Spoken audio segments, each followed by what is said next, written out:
Welcome to the Music Director's Office. I'm Mistress Carrie, the Music Director at WAAF, and you may recognize these guys, although they look a little bit different than the first time you met them. It's Justin and Drew from Reveille, who are celebrating 10 years as a band, and you guys have a big reunion show coming up at the Palladium. That is correct. Well, give all the details so that people can come and see you guys. This is a big deal, you guys getting back together. We're playing Friday, December 26th at the Worcester Palladium. It's Reveille, Nelset, or Gangsta Bitch Barbie. Breathe, Crown Vict, Debris, and that's it, right? Those are our bands. Those are our reunion bands. It's kind of nice to have been able to put something together with a bunch of people that were involved, you know, back in the scene 10 years ago. Can you believe it's been 10 years? No, I can't believe it's 10 years. And that's part of the reason we actually decided to do this. We kind of felt like the chapter was closed, but it just felt like the right time. It's been 10 years since we got signed. It's the same time of year we used to do these annual shows, and just felt like the right time to give back. Last week we had a new band from Oklahoma that just got signed to a record deal come in, and they were all like 15 years old, and they got their record deal, and they're new to everything, and that's how old you were when you got signed. Yeah, I mean, you know, it's been a wild ride. Again, we talk about 10 years since that day. So much has changed, not only in bands and music, but, you know, we've all talked about record deals and the industry and how it's not like the way it used to be. I don't know whether that's a good or a bad thing, but the changes are definitely pretty evident. I don't think bands get record deals like we were fortunate enough to get back in the day. They don't, you know, that you don't see those type of signings anymore. And it should be. And if you do, you have to give up rights to your logo and your, you know, touring money and merchandise the way that, you know, bands 10 years ago never had to. Now the record companies, in order to make money, they call it a 360 deal, where the record company basically gets a piece of every revenue stream the band has, including your ringtones, video game stuff, placement in movies. Which is wild, too. I mean, with the changes in technology, you know, ringtones, iTunes, this was never a part of record deals of yesteryear. You know, I wouldn't even know where to begin to start at this point. And yeah, those 360 deals, it's wild. I don't even know what to say about that. That's actually one of the reasons why we kind of ceased to exist, because the music industry was changing and radio was changing, and we were kind of in the position of where we could kind of play along or not play along. And we had been out for 5 years and had a pretty good run, so we'd rather end it on our terms rather than somebody else's, you know. Well, it's weird to look back and, you know, when you guys were just a local band trying to make it, there was no MySpace. There was no, you know, online fan clubs. There was none of that. Well, maybe MySpace is the problem. Yeah, right. No, but you guys are like the last generation of bands that had to make it the old-fashioned way, selling your demos, you know, going to Newbury Comics with a trunk load of CDs, trying to get people to book, you know, club shows for you. And now local bands can go into their basement, record a demo, put it up on MySpace, and have 2,000 friends by the end of the weekend. Yeah, I mean, it's unreal. To some degree, when we started promoting this show, that was one of the things we learned. I mean, it was so evident how much had changed. You know, to tell me that, the MySpace friend ads were more significant than stuff that I would normally do on the street was wild. You know, it's now you'd get arrested for pandering, for going out to like hand out flyers or something. No shit. Which is something you would have done every weekend outside of the clubs just to promote your own band. Exactly. I mean, we're still, for this show and for these purposes, we're still doing a lot of grassroots movement. But yeah, with all these changes in technology, it's a whole other scene. And you're right, to think that a band can start up and, you know, access whether it's iTunes or MySpace and really copyright and sell their own material there, you know, I think has really put record companies on the defensive. I just think it's really funny to sit in the music office at WAAF, because you guys signed your record deal right around the same time that I started as a DJ at AAF. So in the last 10 years, you guys have recorded multiple albums. You played Woodstock. You were on the Ozfest. You guys, you know, got a record deal, lost a record deal, became a band, broke up, did all of these things. And I have to look back now at my own career over the last 10 years and realize all the things that I've done in those same 10 years. And it's crazy to think of all the things that have changed and all the things that we've all done since it all started. We've got a lot of history together. Yeah, we do. Well, that's what's part of what's so special about this, is that, you know, people like you and even the station, you know, all those memories flood back, and it is a time to reflect about, you know, what we've all accomplished and what we're going to continue to do in the future. It's a bit of a personal milestone. It's a cool thing. Well, when you guys broke up, I mean, whether it be a relationship or anything, anytime something ends, it's usually not good. And I know that there was a time when the band didn't communicate amongst all of its band members because, it's difficult when something ends, something dies. And I really want to know kind of how it started that you guys were able to get back together with the original members and put the show together, because it really is kind of a testament to time passing that you guys are all hanging out again. Yeah, well, I mean, in terms of how it all ended, I would say that 5 years on the road, living in a 45-foot tour bus together, touring would kill anybody. Touring endlessly, and like I said, just getting into the changes of the music business towards the end of our ride, and we had everything from personal issues to creative differences. I'd say would be just the ultimate reason that it ended. But ultimately, we're all brothers, and we grew up together and went to high school together, and experienced things that nobody else could even imagine. Exactly. And people keep asking, what was it that came about that made this happen? And it wasn't, I don't really even know how to answer that. It wasn't one event or one thing that happened. It's just, one of those mysteries of the universe. Things just all kind of came together at the right time, and, dark in the middle of the night, we made a few phone calls, drank a few beers, and kind of patched everything up, and we're ready to go forward. So it's true, though. There is something that we all share together that I can't experience or communicate to anyone else. It's like being military buddies that have been to war together. It's like you always have that bond, and you guys, because you got signed so young and basically were thrust into this crazy music business at such a young age, that you guys really had to kind of go through rock and roll boot camp. And there were a lot of people that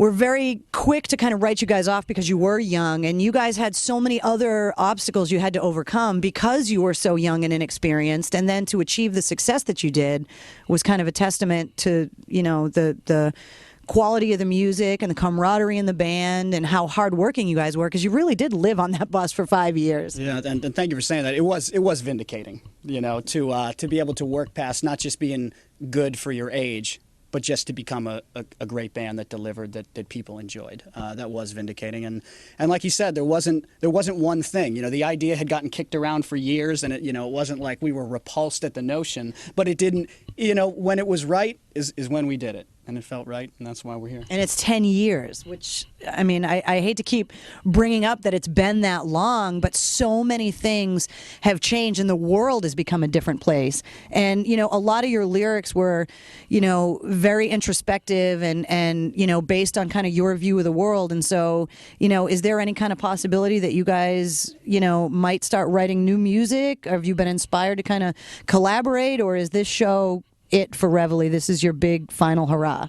Those are thoughts that haven't even been thought at this point. Right now, we're focused on playing the show and, rocking out and bringing all our old fans back. And I'd say, right now, there are no plans for anything else in the future.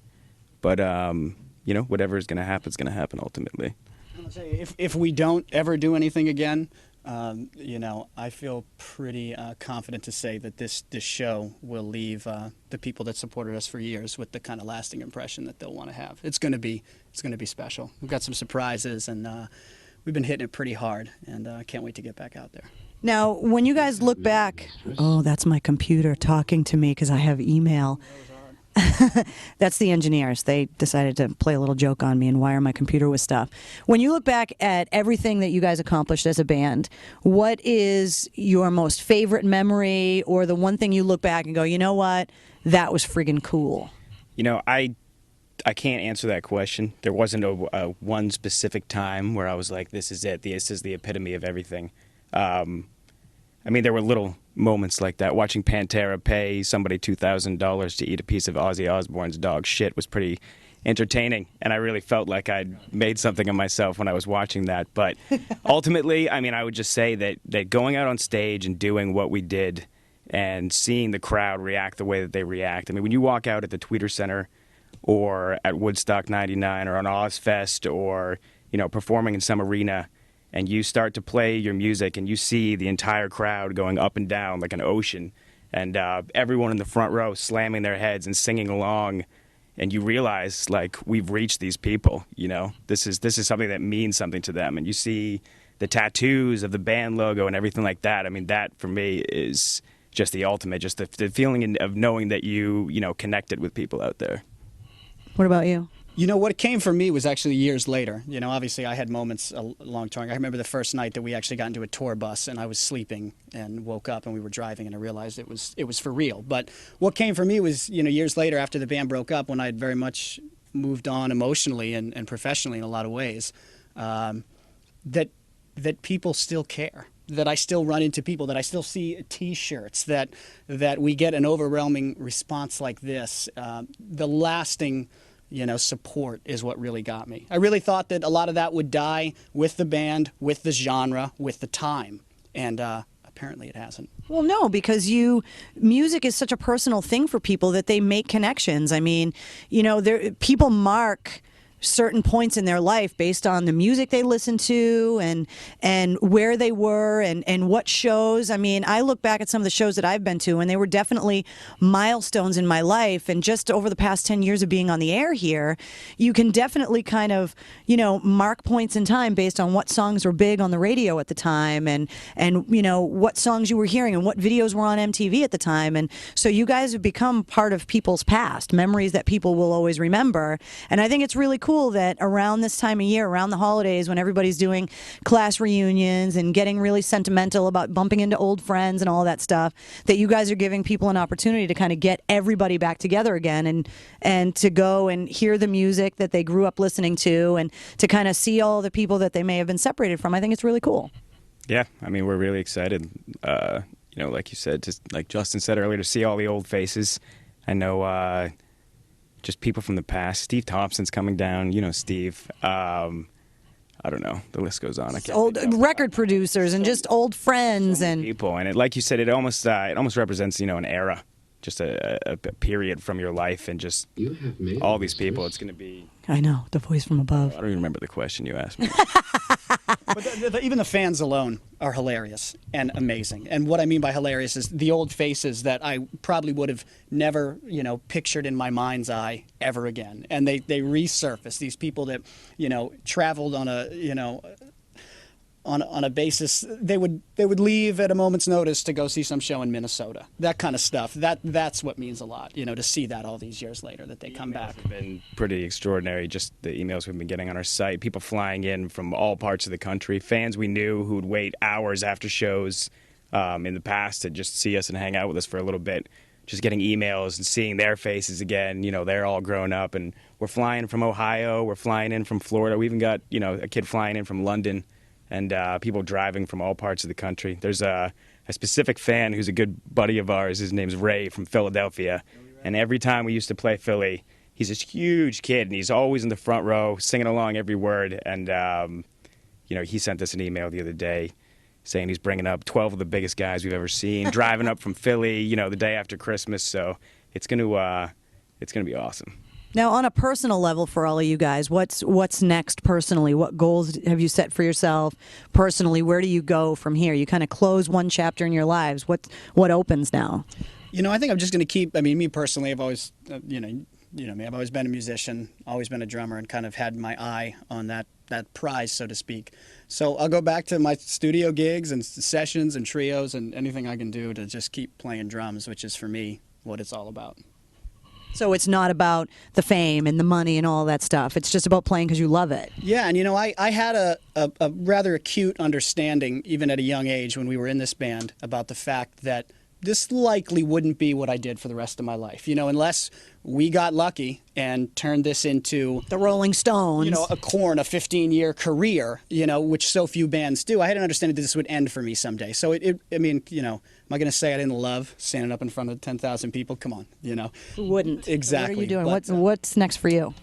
Well, first, I was just going to say that, playing the show is a new closure for that chapter, like you'd mentioned before. And so, first things first, as soon as we're done, it's just going to be a great feeling to be able to, celebrate with these guys and kick it afterwards again for the first time in years.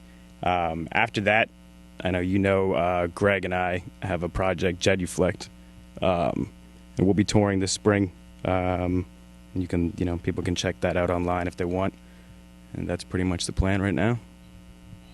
Well, thank you guys for coming in. I know there's a snowstorm outside, so thanks for making the effort to. Carrie, thank you for having us. One thing that does need to be said, we talk about all this nostalgia. We talk about 10 years of you knowing us and us getting into the business at the same time. This station was an enormous part of everything we did. So thank you. Oh, you guys are welcome. I mean, it's kind of like looking back at our old yearbook. You look back at the local bands that have gone on to make something of yourself. You guys are, in a class with bands like Stained and Godsmack that, were really part of a special time here at WAAF where a lot of really cool things were happening. So it's awesome that, you guys have kind of gotten back together, and it is kind of like a class reunion in a lot of ways. So it's very cool. You were at my high school graduation. I was. It's the only one I've been to since my own, I think. You graduated? I didn't realize. I did graduate, actually. Thank you guys for coming in. And for all the details on the show, if you want to check it out, we'll get it all up right here. You guys can do the fancy graphic stuff, right? ReveilleReborn.com. What is it? ReveilleReborn.com. All right, all the information will be right here. Just click that. Thank you.